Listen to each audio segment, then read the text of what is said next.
Saludos y bendiciones.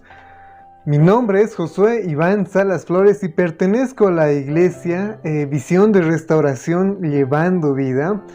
Y también soy estudiante de la carrera de liderazgo pastoral. Me encuentro en el 8º semestre, precisamente en la materia de práctica preprofesional. Y soy estudiante de la Universidad de Aquino, Bolivia. Y el tema que tengo que presentarte el día de hoy es acerca del buen discípulo. Así que quiero pedirte que te puedas quedar en este video para que podamos ver exactamente qué es lo que es un buen discípulo, o más bien el perfil de un buen discípulo. Así que comencemos con la presentación del día de hoy. Bien, hay unos pasajes que necesitamos ver para poder entender qué es lo que es el buen discípulo. Hay un pasaje que se encuentra en Mateo capítulo 28, versículos 19 y 20, que dice así: Por tanto, id y haced discípulos a todas las naciones, bautizándolos en el nombre del Padre, y del Hijo, y del Espíritu Santo, enseñándoles que guarden todas las cosas que os he mandado. Y aquí yo estoy con vosotros todos los días, hasta el fin del mundo. Amén. Bien, este pasaje nos muestra la gran comisión, ¿no? Es un pasaje que creo que todos los cristianos conocemos. Este pasaje nos enseña que nosotros debemos hacer discípulos, no discípulos nuestros, sino discípulos de Cristo. Necesitamos formarlos. Nosotros mismos somos discípulos y somos discípulos, discipuladores de otros. Entonces, aquello que hemos aprendido de nuestro Señor, aquello que nosotros tenemos de nuestro amado Señor Jesucristo, eso mismo es lo que nosotros debemos compartir. Es un mandato de nuestro Señor. Y eso es lo que nosotros nos enfocamos a hacer como pastores, ¿no? Como estudiantes de la carrera de liderazgo pastoral, ejerciendo un liderazgo. Nosotros debemos buscar que otras personas sean discípulos de Cristo. ¿Qué es un discípulo? Es alguien que va a ir pareciéndose cada día más y más a su Señor. Es alguien que busca ser más similar a su Señor. Entonces, siendo que esto es así, nosotros debemos buscar que esto sea hecho con excelencia. Vamos a ver otro pasaje más.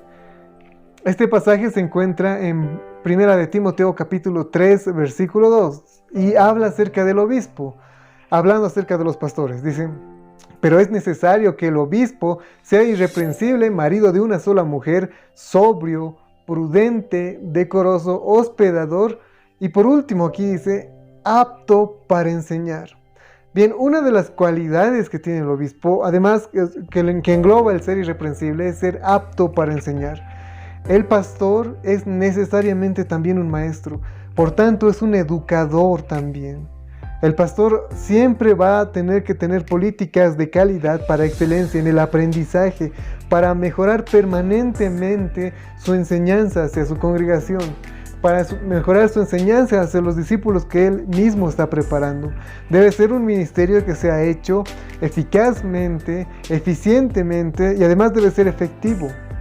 Es bueno que por eso el pastor pueda conocer técnicas de enseñanza, ¿no? Que tenga estrategias para enseñar mejor en un instituto bíblico, por ejemplo, en estudios bíblicos, en alguna fundación, en algún tipo de estudio que realice o algún seminario que realice. El pastor debe poder realizar ese tipo de trabajos.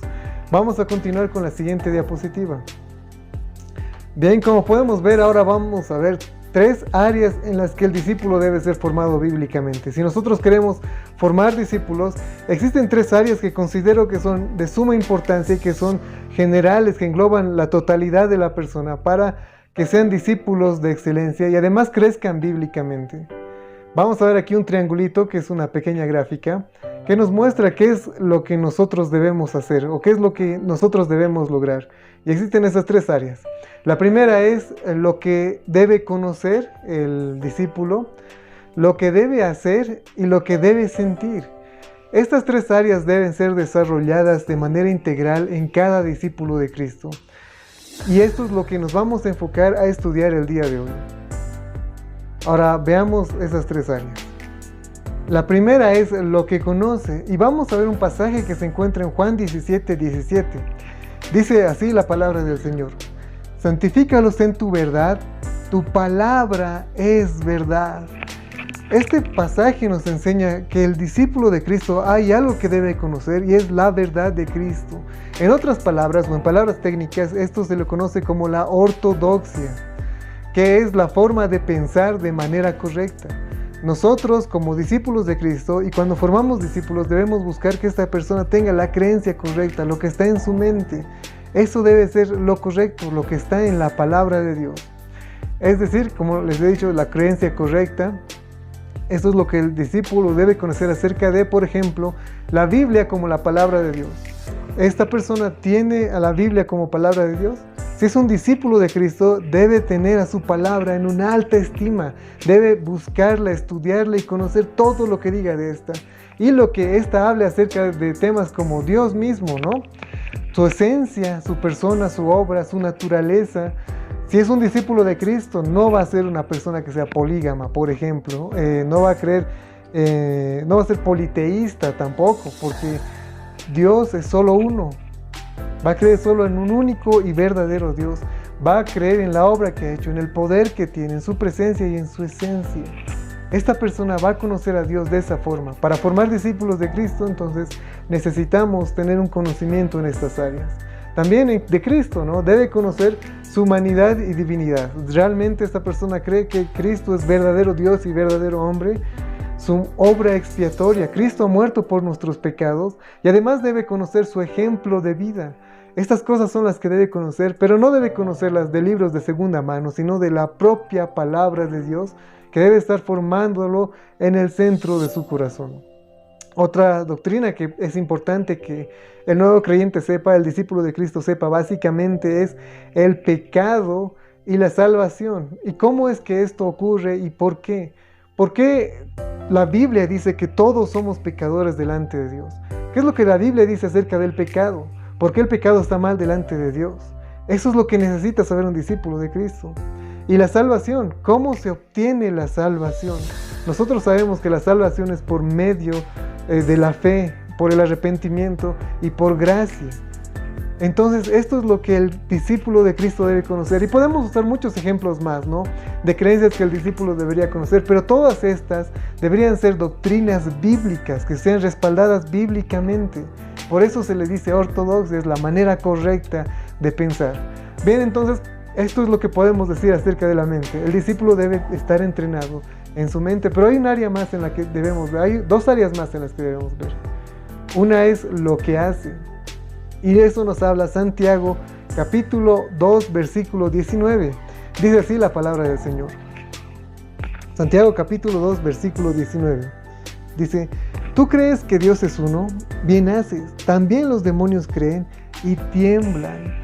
Uno puede tener la creencia correcta, sin embargo, no hacer lo correcto, no buscar hacer lo correcto delante de Dios.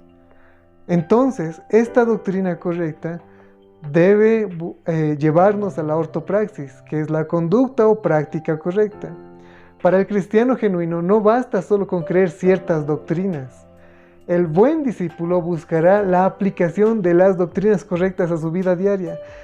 ¿Cuál es la respuesta que tiene el creyente ante las doctrinas correctas?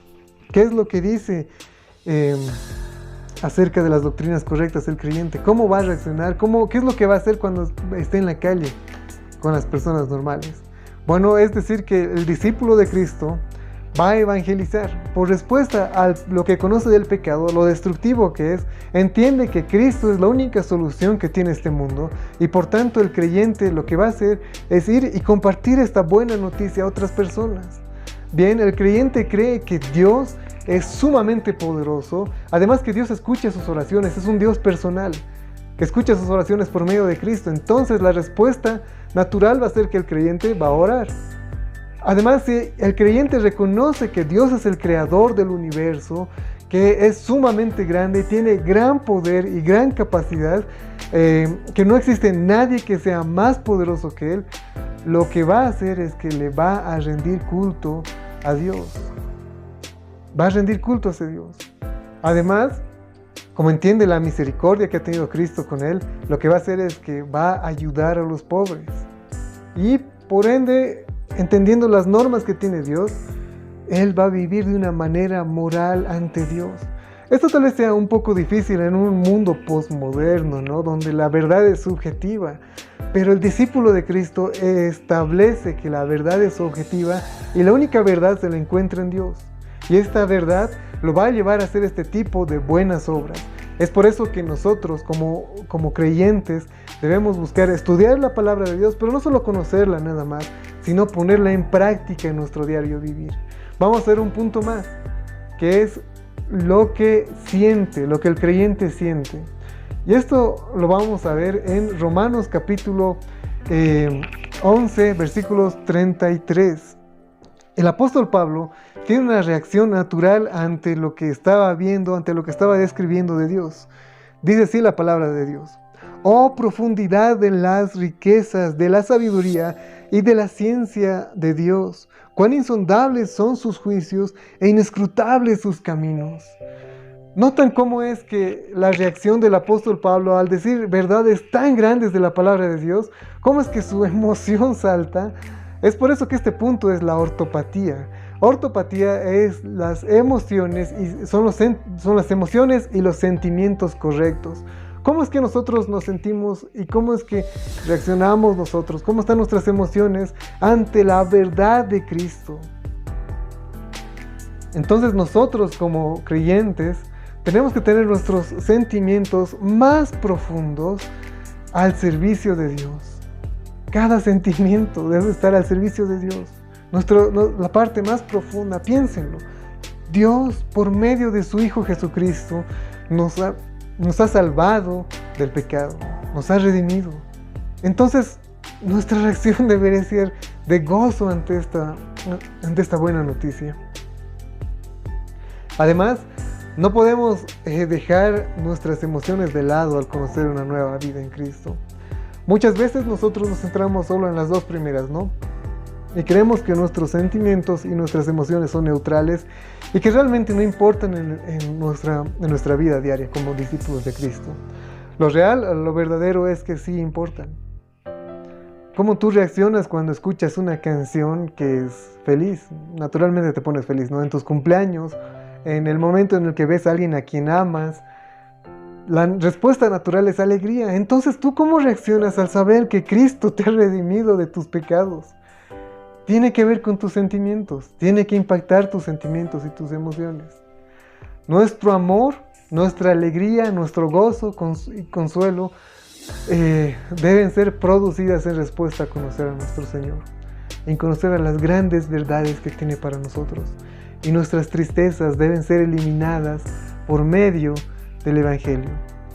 Bien, son estas tres las cualidades que yo quería compartir con ustedes acerca del discípulo de Cristo, del perfil del discípulo de Cristo. Muchas gracias por haberse quedado hasta el final. Pueden suscribirse en este canal de YouTube y si tienen alguna consulta acerca de este tema pueden dejarlo en los comentarios.